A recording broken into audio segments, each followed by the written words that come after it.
हनुमान जी को नशा है कथा सुनने का। उनका नशा पूरा जो करा देता है उसको माला माल कर देते हैं। हमको देखो माला माल हो गए केवल हनुमान जी को कथा सुनाने का परिणाम, क्योंकि वो अष्ट सिद्ध नवनिधि के दाता हैं।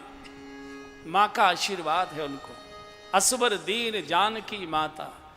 और दुनिया के आशीर्वाद काटे जा सकते हैं, माँ का आशीर्वाद काटने की ताकत विधाता में भी नहीं है। हनुमान जी जितनी भी मोक्ष की आत्माएं हैं, परमहंस अवस्था में जो विचरण करती हैं वायुमंडल में, वे सब परमहंस आत्माएं, सब मोक्ष की आत्माएं पंडाल में जहां जगह मिलती है बैठकर कथा सुनते हैं। गोस्वामी जी लिख रहे हैं, जीवन मुक्त महामुनि जेऊ, जीवन मुक्त महामुनि जेऊ, जीवन मुक्त महामुनि जेऊ, जीवन मुक्त महामुनि जेऊ, हरि गुण सुनहि निरंतर तेऊ, हरि गुण सुनहि निरंतर तेऊ। ये जो मोक्ष की आत्माएं हैं, ऋषि मुनियों की दिव्य आत्माएं, सब विभिन्न शरीर धारण करके आकर कथा में कथा सुनती। जीवन मुक्त महामुनि जेऊ, हरिगुण सुनई निरंतर तेऊ। सारे तीर्थ तीर्थ सकल तहां चले आवहीं। एक सज्जन ने मुझसे प्रश्न कर दिया, क्या प्रमाण है कि तीर्थ आते हैं या देवता आते, ऋषि मुनि आते हैं? हमने कि प्रमाण देखना चाहते हो? 3 घंटे कथा में लोग बैठे हैं, एकदम कंधे से कंधा मिलाकर चुपके चुपके बैठे रहते हैं। यहाँ तो चलो कुर्सियाँ हैं, थोड़ा अंतर है, लेकिन जब जमीन पर बैठा करते थे तो इतनी घिचपिच होती थी। सुई डालिए तो सुई भी किसी के सिर पर या कंधे पर ही गिरेगी, जमीन पर जा ही नहीं सकती थी। हजारों हजार लोग आते हैं, सभी आयु के आते हैं, सभी वर्ग के आते हैं, सभी वर्ण के आते हैं, सभी स्वभाव के आते हैं, सभी स्वाद के आते हैं कथाओं में। लेकिन आपने कभी भी किसी कथा में छेड़छाड़ की कोई घटना सुनी हो? मुझे बता दीजिए। होश ही नहीं रहता, देह का भान ही नहीं है किसी को कि मेरी बगल में कौन बैठा है। क्योंकि ये चीजें तो देह से हुआ करती है और देह का तो भान ही नहीं है। आप भी जब यहाँ अनुभव करेंगे तो आपको दिखाई तो ये दे रहा है कि आप पंडाल में बैठे। पंडाल में नहीं बैठे आप, जहाँ का प्रसंग चलेगा आप वहाँ पहुँच जाया करते हैं, आपको वो दृश्य दिखाई देता है। ये समाधि की सर्वोच्च अवस्था है कथा सुनना। आंख बंद करके पहले तो बैठना मुश्किल, घुटने बैठने नहीं देते, पीठ का दर्द बैठने नहीं देता है, बहुत मुश्किल है। और बैठोगे तो उलझुल बातें आएंगी, ध्यान लगेगा ही नहीं। आप कथा सुनते रहिए, आपको देह का भान ही नहीं रहेगा। तभी तो जेब कट जाती है। जब देह का ही भान नहीं है तो उसने हाथ डाल दिया, निकाल लिया। और जेब भी उन्हीं की कटती है जो चढ़ाते नहीं है। वो कहते हैं तो वहां तो चढ़ा नहीं रहा, हम ही कर लेते तुम्हारे। तो ये सर्वोच्च समाधि की अवस्था है बंधु। तत्रैव गंगा यमुना च वैणी गोदावरी सिंधु सरस्वती च सर्वान तीर्थान बसंते तत्र। आप तो चले जाओगे घर, उनको तो यही पंडाल में ही सोना है अगले दिन के लिए। सर्वान तीर्थान बसंते तत्र यात्रा चितोदार कथा प्रसंग। मैंने शायद पहले सुनाया होगा। पंढरपुर में संत एकनाथ जी महाराज कथा करते थे, तो सभी प्रकार के लोग आते कथा में। 3 बूढ़ी माताएं आती थी, बिल्कुल श्वेत वेश धारण किए, सबसे पहले आके बैठती थी और सबसे पीछे कथा पूरी होकर आरती करके तब जाती थी। अच्छा, कथा में सभी तरह के लोग आ जाए करते, तो कुछ शैतान लड़के भी कथा में आते थे। तो आपने देखा होगा कई वक्ताओं को कि कोई सुधी श्रोता, जब अच्छे स्तर के कोई श्रोता बैठे दिखाई देते तो वो उन्हीं की ओर इंगित करके बोलते हैं, ज़्यादातर आपने देखा होगा। तो वो तीनों माताओं की ओर देख देख कर बोले, सारा विषय रखे तो माताओं को ज़्यादा ध्यान दें। तो वो जो 2-3 लड़के थे उनको लगा कि लगता है कि बाबा का मामला कुछ इनसे जुड़ा हुआ है, विकार मन में आ गया। अब कहाँ की है, कौन है, किस परिवार की है?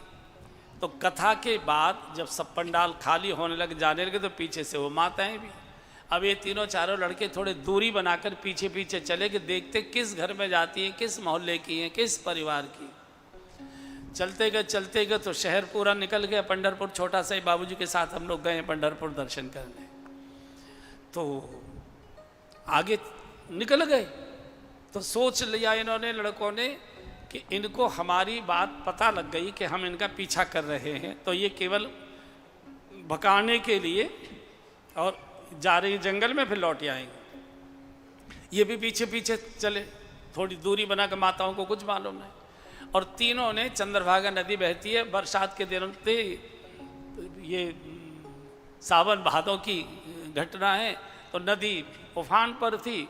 तीनों नदी में प्रवेश करे। अब इन बच्चों को तो पक्का हो गया कि लगता है कि इन्होंने हमको पहचान लिया और इनकी जो उनके साथ के संबंध की बात है हमको जानकारी हो गई। इस ग्लानि में ये आत्महत्या करना चाहते और तीनों ने डुबकी लगा ली। कई घंटे बैठे देखते रहे, निकली ने तो समझ गए कि ये तो बह गई, डूब गई। अब तो बड़ी चिंतित होगी, क्या शहर में चर्चा होगी, पता नहीं किस परिवार की। अगले दिन फिर ये देखने के लिए लड़के आए कि कथा में आज उनकी अनुपस्थिति की चर्चा क्या होती, तो देखा तो तीनों वही बैठी हुई, कुर्सी पर बैठी हुई। ये तो लड़कों को तो चक्कर आ गया, ये क्या लीला हो रही। कल हमारे सामने हमने इनको डूबते देखा, घंटों हम बैठे रहे और ये तो यहाँ है। खैर कथा हुई, फिर ये चले पीछे और जैसे झाड़ियों में अंदर उन्होंने प्रवेश किया, तीनों माताओं ने दौड़कर तीनों चारों लड़के आगे और एकदम चरणों में गिर पड़े। माँ, पहले ये बताओ आप हो कौन? हमारे मन में आपके प्रति बहुत भावना थी, बहुत दुर्भावना थी। हमारे मन में बहुत बुरे विचार थे आपके प्रति, लेकिन हमने आपको चंद्रभागा में डूबते देखा। कई घंटे हमने इंतजार किया, आपका शरीर ऊपर आया ही नहीं तो डूबने के बाद शरीर ऊपर आ जाता है। आज फिर आप कथा में हो, आप कौन हो? तीनों ने परिचय दिया, बेटा मैं गंगा हूँ, ये गोदावरी है मेरी छोटी बहन, ये मेरी छोटी बहन नर्मदा है। हम तीनों आते हैं कथा सुनने, क्योंकि सारी दुनिया के लोग आते हैं स्नान के बहाने और सारे पाप हमारे अंदर डाल जाते हैं, तो हम अपने पापों का प्रक्षालन भगवान की कथा से करते हैं, हमारे पाप यहाँ आकर नष्ट हो जाते हैं।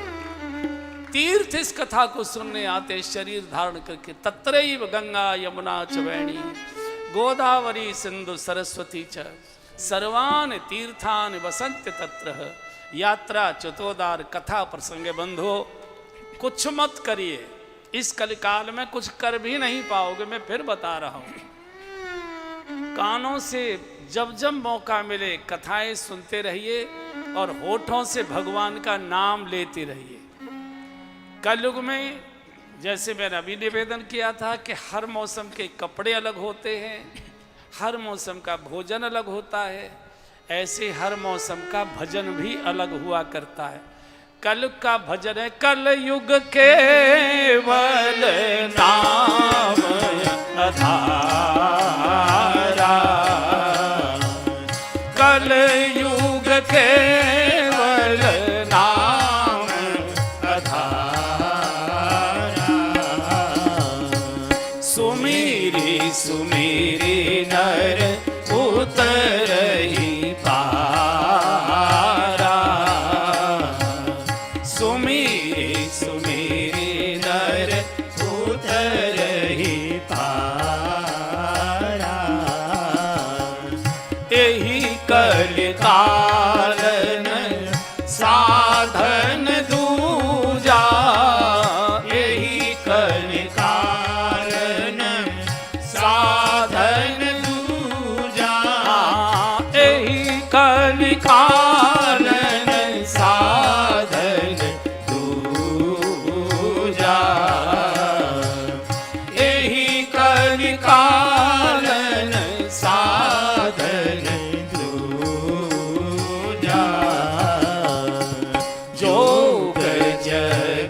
जप तप व्रत पूजा,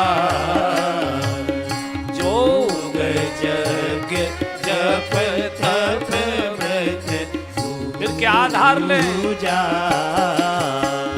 राम ही सुमीरिए गाइए, राम ही सुमीरिए गाइए, राम ही संतत सुनिए राम गुण, राम ही संतत सुनिए राम गुण गावई। कलयुग का एक वेव भजन है, कानों से भगवान की बातें सुनो और होठों से भगवान का नाम लेते रहिए। पुस्तकें बंद करके रख दीजिए, आंखें पढ़ती हैं, मन जब कहाँ घूमता रहता है।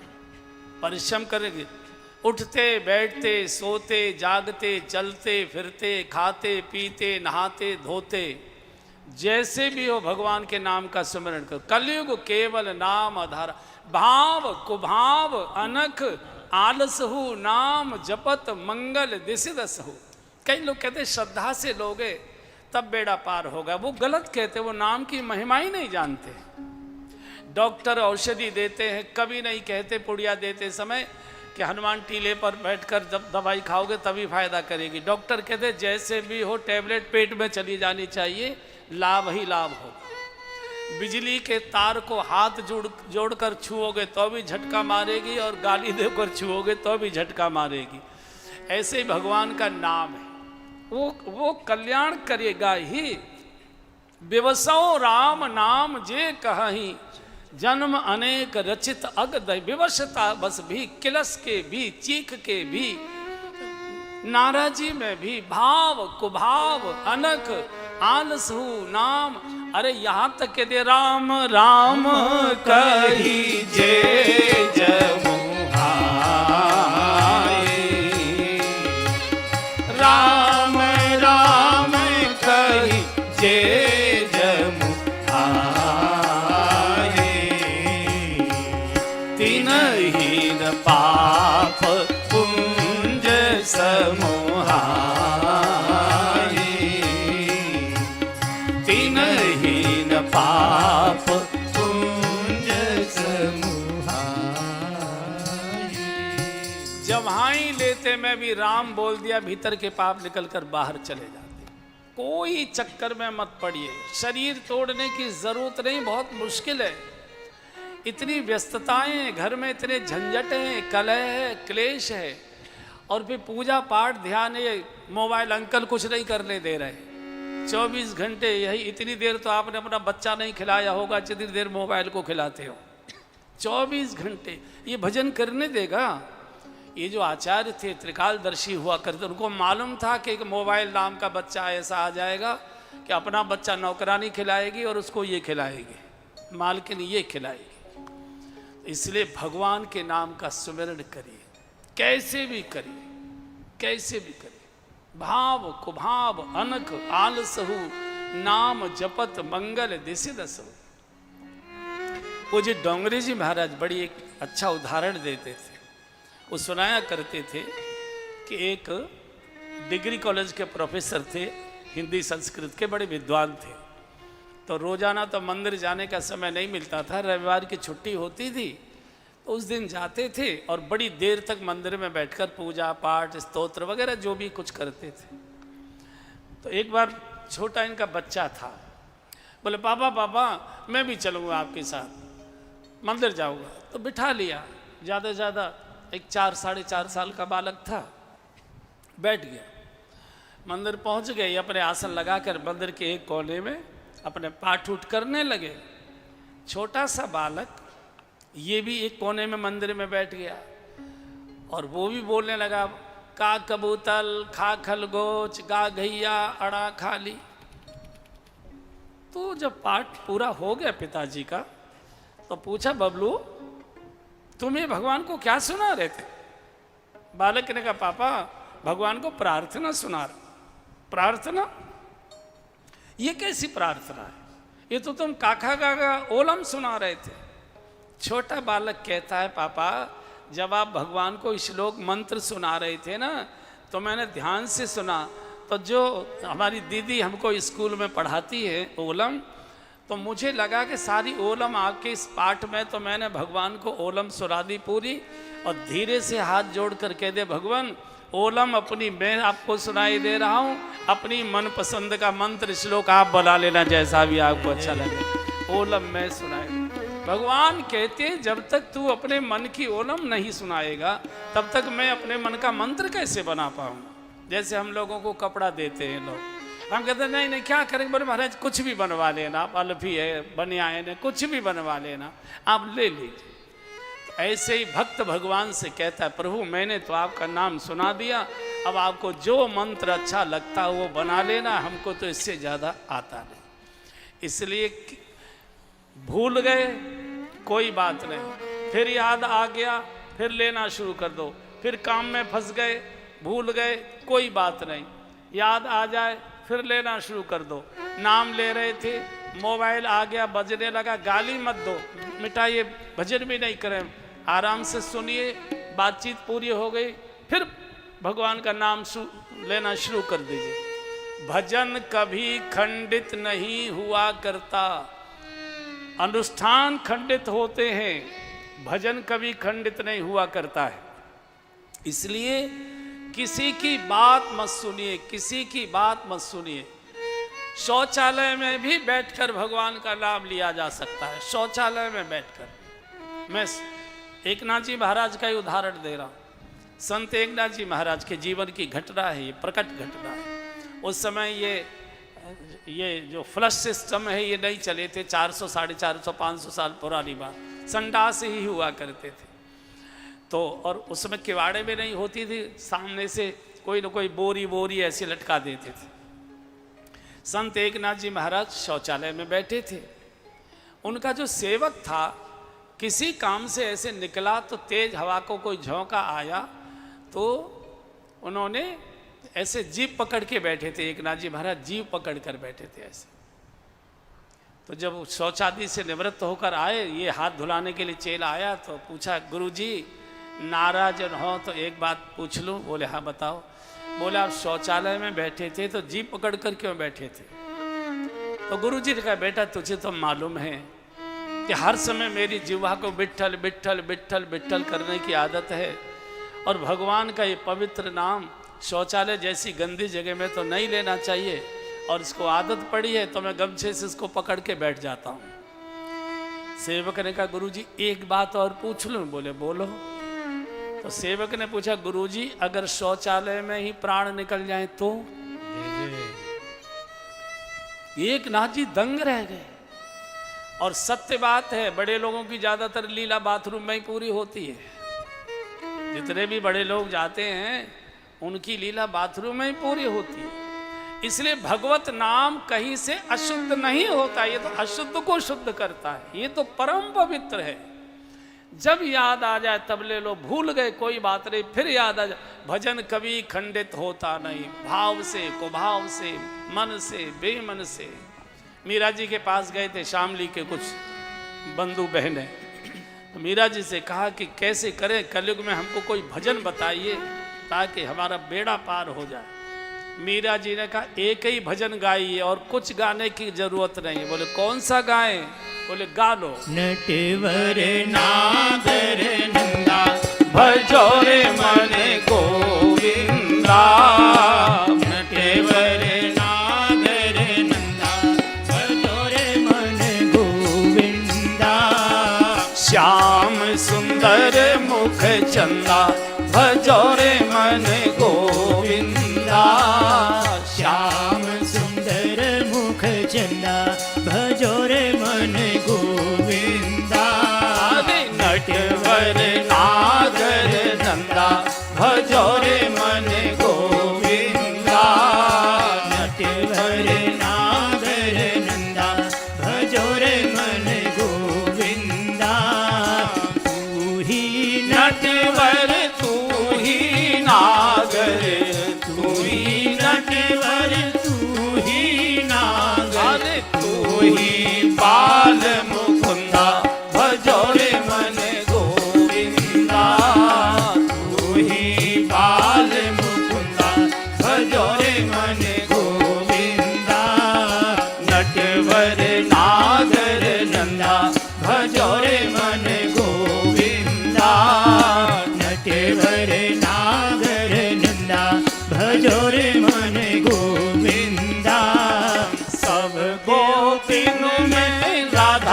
बड़ी है, सब गोपियों में श्री राधा जी बड़ी है। अरे ज्योता में गंगा भजो रे मन गोविंदा, जो नदियों में गंगा भजो रे मन गोविंदा, नटवर नागर नंदा भजो रे मन गोविंदा, नटवर नागर नंदा भजो रे मन गोविंदा।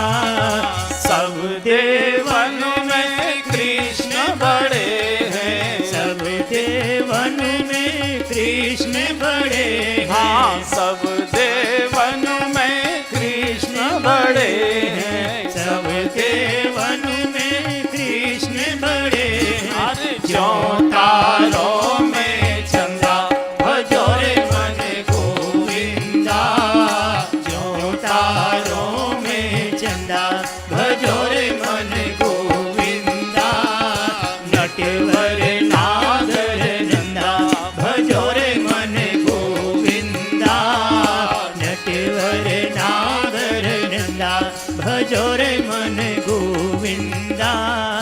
मीरा के प्रभु नटवर नागर, मीरा के प्रभु नटवर नागर, नटवर नागर गिरिधर नागर, नटवर नागर गिरिधर नागर। अरे छूटत यम के फंदा भजो रे मन गोविंदा, छूटत यम के फंदा भजो रे मन गोविंदा, नटवर नागर नंदा भजो रे मन गोविंदा, नटवर नागर नंदा भजो रे मन गोविंदा।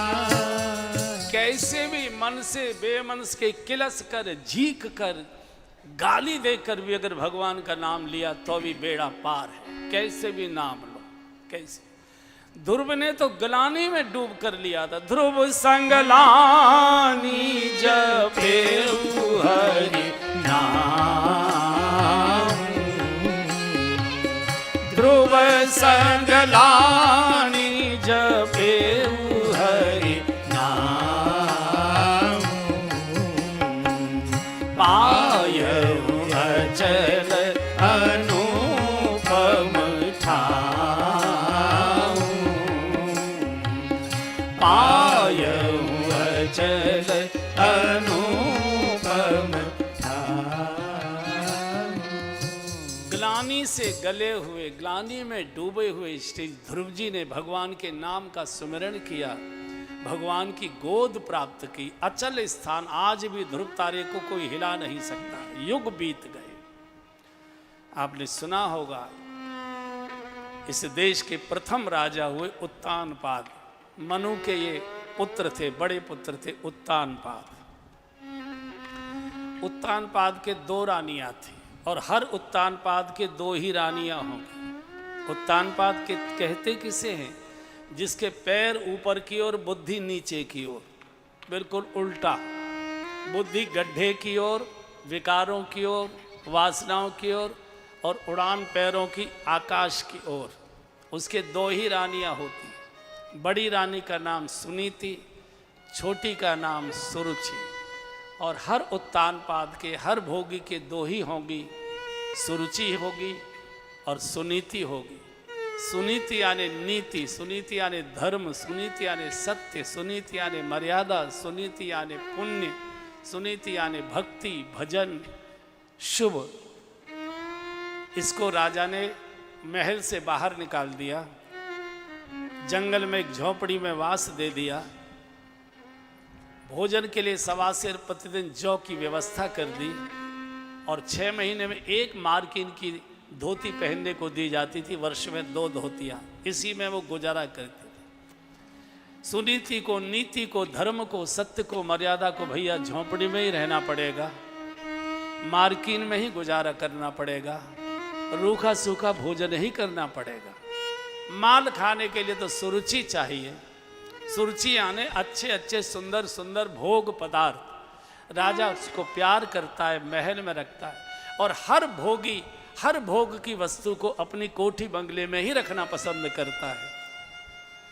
समय बीता, दोनों रानियों के गर्भ से एक एक बालक का जन्म हुआ। सुनीति के गर्भ से ध्रुव जी का जन्म होता है। सुरुचि के गर्भ से जो बालक पैदा हुआ उसका नाम उत्तम रखा गया। और यह भी सत्य है, भोग के गर्भ से, विकार और वासनाओं के गर्भ से उत्तम ही पैदा होगा। उत्तम का संधि विच्छेद करी, उत्तम गहन अंधकार। भोग और वासना मनुष्य को गहरे अंधकार में ही ले जाएगी। सत्य के गर्भ से, नीति के गर्भ से, सुनीति के गर्भ से, मर्यादा के गर्भ से, धर्म के गर्भ से, भक्ति के गर्भ से ध्रुव जैसे भगवत भक्त का ही जन्म होगा। लगभग दोनों बालकों का जन्म लगभग एक जैसा ही हुआ था, लगभग बिल्कुल बराबर कैसे। सवासेर जो आते हैं, ध्रुव जी बचपन से बहुत समझदार थे। होनहार बिरवान के होत चीकने पात। ध्रुव जी कभी रोते नहीं थे। ध्रुव जी को लगता था कि मैं रोऊंगा तो मेरी माँ को कष्ट होगा। ध्रुव जी ने कभी कोई खिलौना नहीं मांगा, कभी कोई मिठाई नहीं मांगी, कोई सुविधा की चीज नहीं मांगी, कोई अच्छे वस्त्र नहीं मांगे। राज परिवार का बड़ा बेटा ध्रुव, जब मार्किन की धोती फट जाती थी तो उसमें से जितना साबित कपड़ा निकलता था उसी का झगला बना देती थी। ध्रुव जी उसी को आनंद से धारण कर ले। सवासेर जौ आते, आप में से किसी ने जौ की रोटी शायद नहीं खाई होगी। हम ब्रजवासी हैं, ब्रज में पहले जौ ही पैदा होता था। हमको मालूम है कि जौ की रोटी सटकने में कितनी खांसी आती है, उसके तिनके कितने चुभते हैं गले में। रोटी का टुकड़ा बच्चे को दे देती है, और तो कुछ था नहीं उसके पास। उसी को खा खा के ध्रुव जी बढ़ते जा रहे हैं। उत्तम राजभवन में पल रहा है, मखमल के गद्दों पर विचरण कर रहा है, वो फूस की चटाई पर है, पुरानी मार्किन की फटी धोती में से निकले टुकड़े से अपना तन ढकता है, जौ की रोटी का टुकड़ा खाता है। लेकिन ध्रुव जी बहुत समझदार थे। एक तो कभी रोते नहीं थे। ध्रुव जी को लगता है मैं रोऊंगा तो मेरी माँ को दुख होगा, कष्ट होगा, एक। और दूसरे, कभी भी ध्रुव जी ने अपनी माँ से कोई खिलौना नहीं मांगा, कभी कोई मिठाई, कोई फल नहीं मांगा। उनको लगता था मेरी माँ जैसे तैसे ये जौ की रोटी का टुकड़ा खिला रही है, ये बेचारी कहाँ से लाएगी। मैं कुछ मांगूंगा तो माँ का हृदय टूटेगा कि मैं अपने बच्चे को। बहुत समझदार थे। होनहार बिरवान के होत चीकने पात। जाते नहीं है माँ को छोड़कर, हर समय माँ के पास ही रहते। रात्रि को जब ध्रुव जी माँ की गोद में सोया करते थे, आपने माताओं को अनुभव है, जब बालक छोटा होता है 2-4 महीने का, 6 महीने का, तो सोते सोते वो कई प्रकार के मुंह बनाता है। आपने देखा होगा, सोते सोते बच्चे कई प्रकार के मुंह बनाते, उनको पुरानी बातें याद आती। तो जब सुनीति अपनी गोद में सुलाया करती थी तो ध्रुव जी मुस्कराया करते थे, और सुनीति देखकर रोती थी, हे विधाता, इस महान आत्मा ने कौन सा पाप अपराध कर दिया जिसे राजभवन में मखमल के गद्दों पर विचरण करना चाहिए था, मणियों के प्रकाश में जिसको रहना चाहिए था, सुवर्ण के थालों में 56 भोग का प्रसाद जिसको लेना चाहिए, वो अभागिन फूस की झोंपड़ी में मेरी जैसी अभागिन की गोद में पहनने के लिए वस्त्र नहीं, और ये जौ की रोटी के टुकड़े कैसे सटकता है। रो पड़ती थी। और एक दिन तो ऐसी स्थिति हो गई, बहुत रोई। तो रोने की हिलकी जब ध्रुव जी ने सुनी, और गरम गरम आंसू ध्रुव जी के कपोलों पर, मुखमंडल पर गिरे, ध्रुव जी सोते से जाग गए, माँ की गोद में सो रहे थे। माँ क्या बात है, क्यों रोती हो, क्या कष्ट है, मुझे बताओ ना माँ, मुझसे कोई अपराध हो गया, मुझसे कोई भूल गलती हो गई माँ, मुझे माफ कर दो। ऐसे जब दोनों हाथों से माँ के मुखमंडल को पकड़कर ध्रुव जी कहते, माँ बोलो, कौन रोती हो, बताओ ना, मुझसे कोई गलती हो गई, मुझे बताओ। छाती से लगा लिया, गलती तो बेटा मुझसे हुई है, मेरे पाप को तुझे भोगना पड़ रहा है। बहुत देर तक छाती से लगाए। सुनीति को लगता है कि बालक का बालकपन खत्म हुआ जा रहा है। तो कहा, बेटा देखो यहाँ ऋषियों के आश्रम है ना, कुटिया बनी है, वहाँ बच्चे ऋषि कुमार खेलते हैं, थोड़ा खेलना कूदना चाहिए, शरीर पुष्ट होगा। बोले नहीं माँ, मुझे तेरे पास से उठकर जाने की इच्छा नहीं होती, मेरा तेरे पास बैठ के मन लगता है। बोले नहीं बेटा, थोड़ा खेल भी आया करो। आज पहली बार सुनीति की आज्ञा को मानकर ध्रुव जी खेलने के लिए जैसे ही बच्चों के खेल मंडल में प्रवेश करना चाहते थे, एक ऋषि कुमार दौड़कर आया और इतनी जोर का धक्का दिया उसको, निकल हमारे खेल मंडल में, तू नहीं प्रवेश कर सकता है, तू परित्यक्ता का लड़का है, तेरी माँ को तेरे पिताजी ने घर से बाहर निकाल दिया गया है, ऐसे पापी के सामने हम नहीं खेल सकते, निकल यहाँ से। पहली बार एक छोटे से बालक के हृदय पर ये धक्का लगा कि मेरी माँ पापिनी है, मेरी माँ परित्यक्ता है, मेरी माँ को मेरे पिताजी ने घर से बाहर निकाल दिया।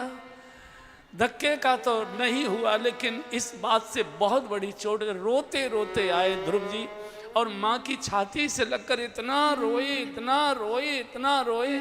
माँ सिर सहलाती है, पीठ मलती है, पीठ सहलाती है, थपकी दे दे, बेटा रो मत ध्रुव, रो मत, मुझे बताओ क्या हुआ, तुम क्यों रोते हो, किसी ने कुछ बोल दिया क्या? और ज्यादा रोना हिलकी बंद गई। मेरा बालक तो कभी ऐसे रोया नहीं करता था, क्या बात हो बताओ ना। माँ सच सच बताना, आपको पिताजी ने घर से बाहर निकाल दिया है, आप परित्यक्ता हो? अरे क्या बात करता है तू? नहीं नहीं, मुझे ऋषि कुमारों ने धक्का मारकर निकाल दिया, हमारे मंडल में तो प्रवेश नहीं कर सकते, तुम्हारी माँ को तुम्हारे पिताजी ने घर से बाहर धक्का देकर निकाल दिया। माँ क्या बात हो गई, आपसे कौन सा अपराध हो गया?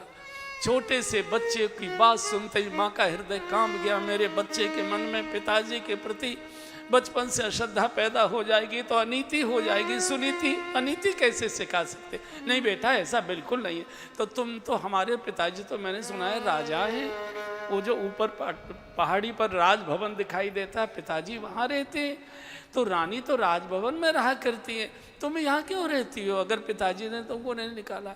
बेटा हमको तपस्या करनी थी ना, तपस्या करनी थी, तो इसके कारण से हमको वन में कुछ दिन के। नहीं माँ, पहले मैं अपने पिताजी से मिलने जाऊंगा। आखिर हर पिता अपने बच्चे को गोद में लेता है, खिलाता है, सब ऋषि अपने अपने छोटे छोटे कुमारों को, बच्चों को अपने गोद में खिलाते हैं। मेरे पिताजी क्यों नहीं कभी गोद में लेने आए? मैंने अभी तक पिताजी को क्यों नहीं देखा? पिताजी तुमसे मिलने कभी क्यों नहीं आते? क्या हुआ? अब तो सुनीति घबरा गई, बालक को कुछ बोलूंगी तो बचपन से पिता के मन में, पिता के प्रति इसके मन में अश्रद्धा पैदा हो जाएगी, जीवन भर की गांठ इसको लग जाएगी। मैं नहीं चाहती कि सुनीति का बालक अनीति की ओर जाए। बहुत प्रकार से समझाने का प्रयत्न, जब ध्रुव जी का नहीं, पहले मैं अपने पिताजी का दर्शन करूंगा जिसका मैं बेटा हूँ। न उन्होंने मुझे देखा न मैंने उनको देखा, सब अपने अपने पिता के साथ घूमते, मैं अपने पिता की गोद में क्यों नहीं बैठा? मैं क्यों नहीं गया? जिद पर अड़ गए और सुनीति को भी लगा कि मानेगा नहीं, ध्रुव तो ध्रुव है, ध्रुव कहते ही हैं, संकल्प को ही ध्रुव कहते हैं।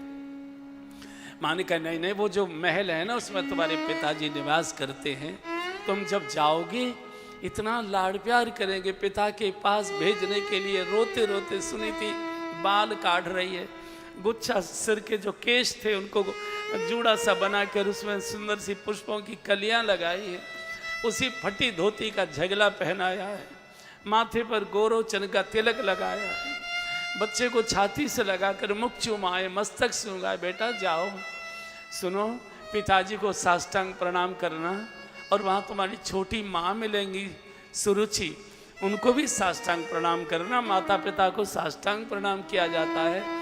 और तुम्हारा छोटा भैया है उत्तम नाम का, उसको गले मिलना, उसको खूब प्यार दुलार करना। जाओ तो सही, तुम्हारी सारी गलतफहमी दूर हो जाएगी, इतना तुमको लाड़ प्यार मिलेगा। आज छोटा सा 4.5 वर्ष का बालक उछलता कूदता राजभवन की ओर दौड़कर चला है। आज पिताजी की गोद में बैठूंगा, छोटी माँ की गोद में बैठूंगा, छोटे भैया से मिलूंगा, कितना लाड़ प्यार दुलार, कितने खिलौने मुझे देंगे। फिर मैं ऋषि कुमारों को आकर बोलूंगा, देखो तुम कितने झूठ बोलते थे, मेरे पिता ने मुझे कितना सम्मान, कितना सामान खेलने का दिया। छोटा बालक मन में भाव संजोए चले जा रहा है। द्वार पर द्वारपाल खड़े थे, एक बूढ़े द्वारपाल थे, एक बूढ़ी महिला द्वारपाल के रूप में खड़ी थी। हाथ जोड़कर बालक ने प्रणाम किया, माँ मैंने सुना है कि मेरे पिताजी इस भवन में निवास करते हैं, मैं सुनीति जी का बेटा हूँ, ध्रुव मेरा नाम है, मुझे मेरे पिताजी से मिलवा दीजिए, मुझे मेरे पिताजी का दर्शन करा। अरे बूढ़ी सेविका के स्तनों में बुढ़ापे में भी दूध आ गया, लगता है बच्चे को छाती से लगाऊं।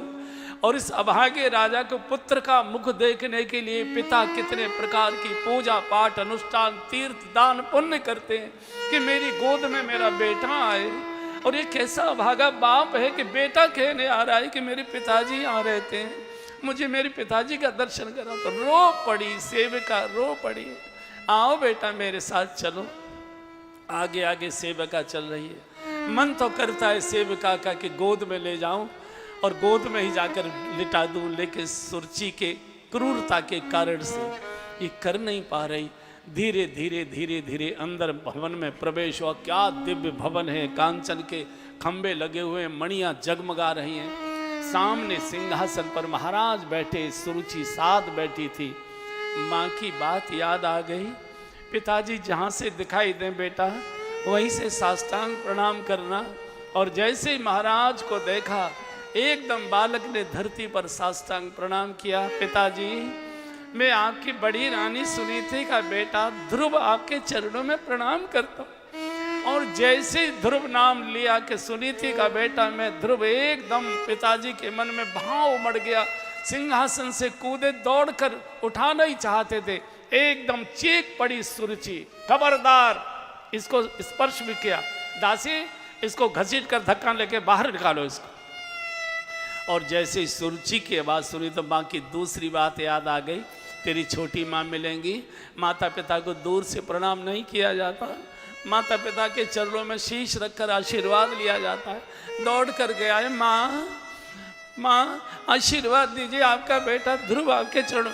लात की ठोकर मार दी। दूध और पूत ये ठुकराए नहीं जाते कभी, ये सिर माथे लगाए जाते हैं। आप कल्पना करो कितने भाव से बालक गया होगा।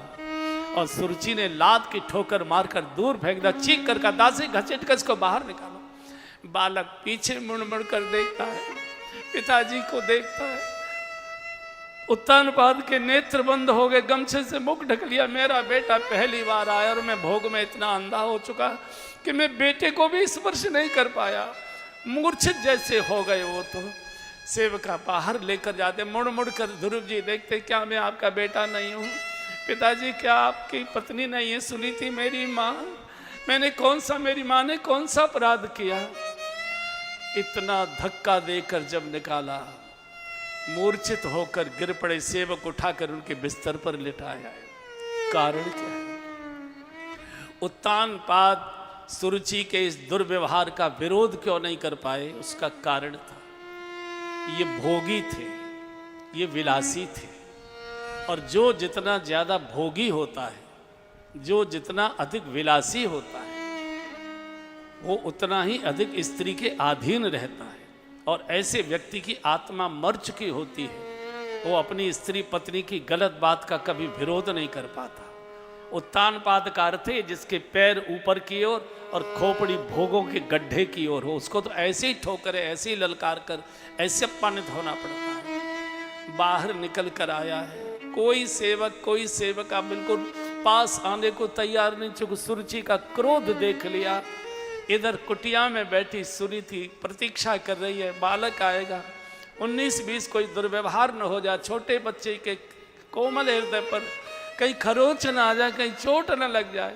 और यहाँ से चलते चलते गए और कुटिया में प्रवेश करते ही सुनीति की गोद में गिरकर उनसे लिपटकर इतना रोए, सिर सहलाती है, पीठ थपथपाती है, मुख चूमती है, बेटा रो मत, क्या हुआ मुझे बताओ, कौन कौन मिले, कितने खिलौने तुमको दिए, क्या क्या उपहार माँ ने दिया है?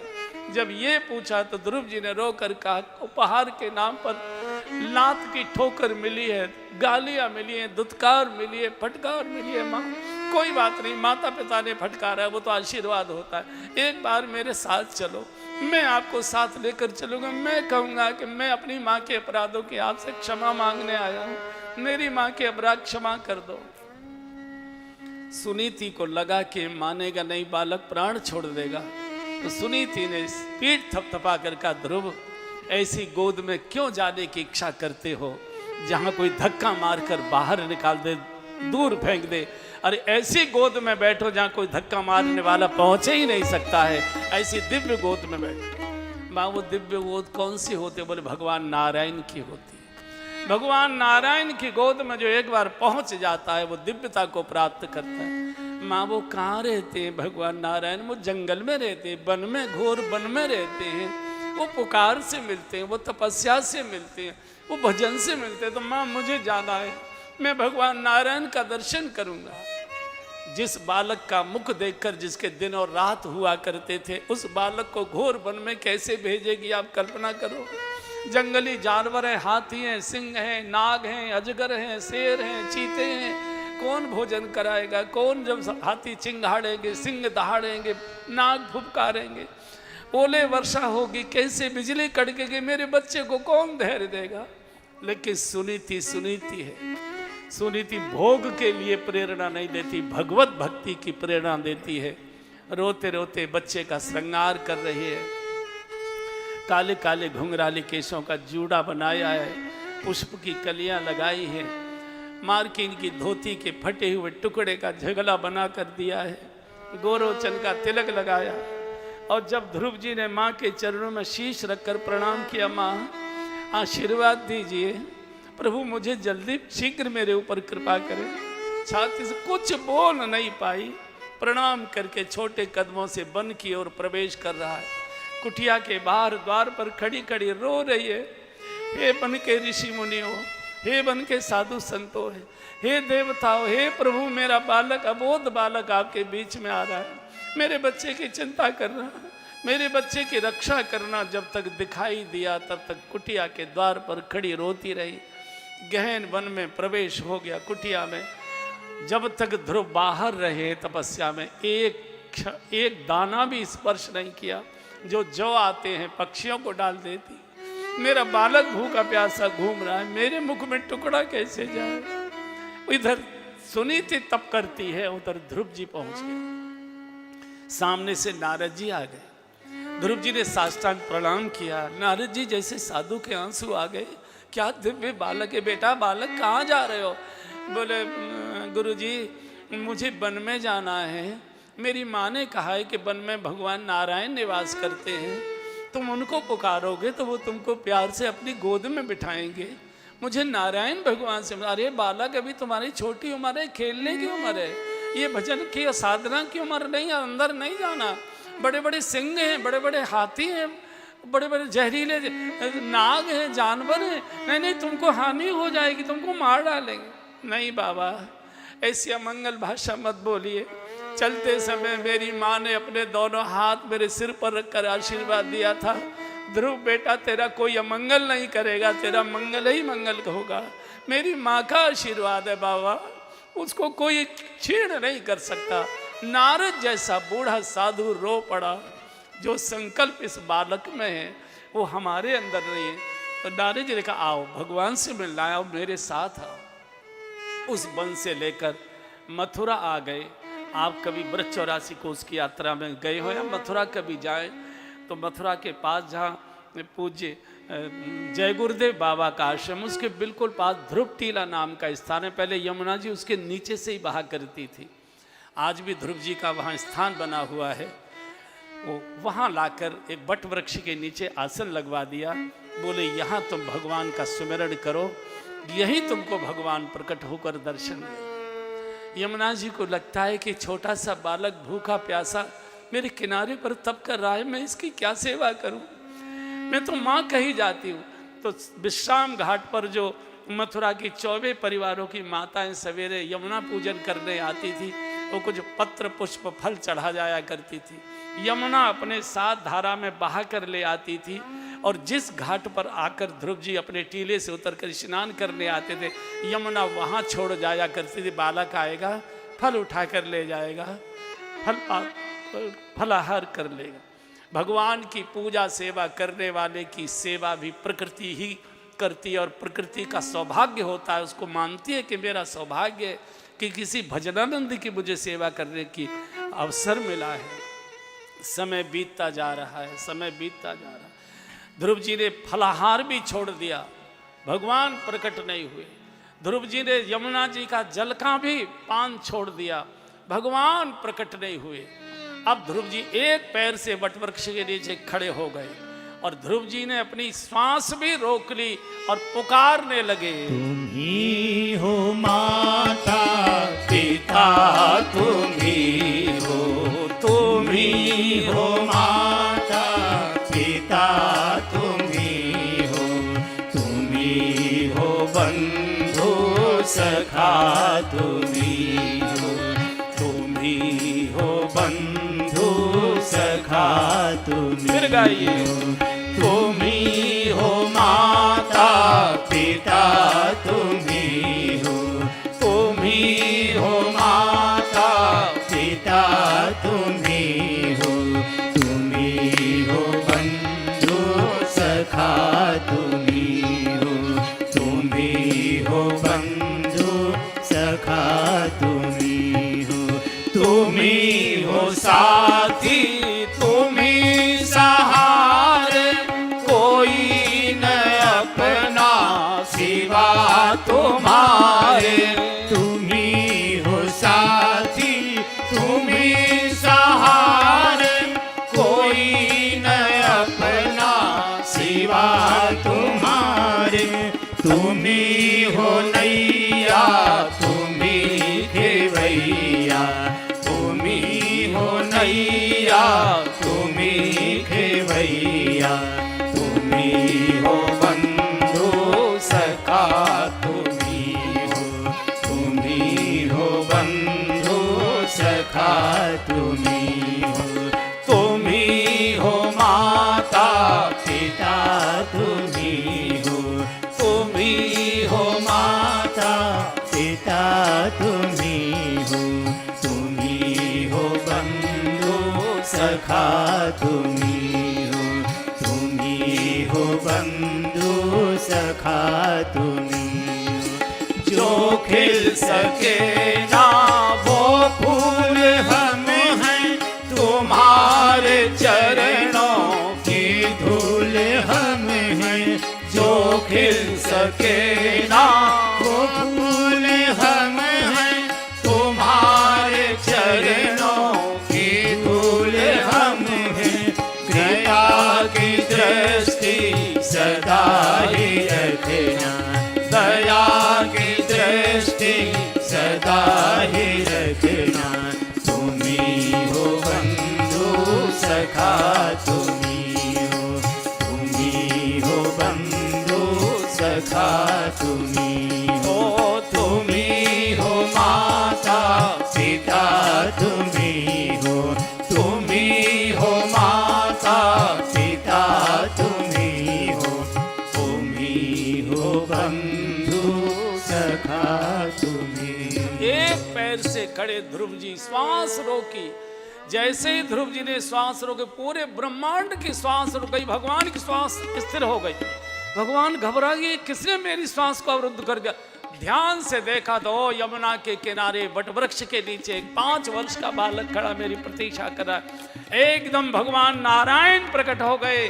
ध्रुव नेत्र खोलो, ध्रुव नेत्र खोलो, देखो तुम्हारा बाप तुम्हारे सामने खड़ा है। नेत्र खोला तो नारायण भगवान सामने खड़े थे, गोद में बिठाकर दुलार किया है। ध्रुव तुम पिता की गोद चाहते थे जी, अब परम पिता की गोद में आओ। और तब से ही ध्रुव ध्रुव हो गए। तो गोस्वामी जी लिखते हैं, ध्रुव संग लानी जपे हरि नाम, ध्रुव संग लानी जपे हरि नाम, पायहु अचल अनुपम ठाम, पायहु अचल। और इसलिए गोस्वामी जी ने कह दिया, कहाँ हूँ कहाँ लगी नाम बड़ाई, कहाँ हूँ कहाँ लगी नाम बड़ाई, राम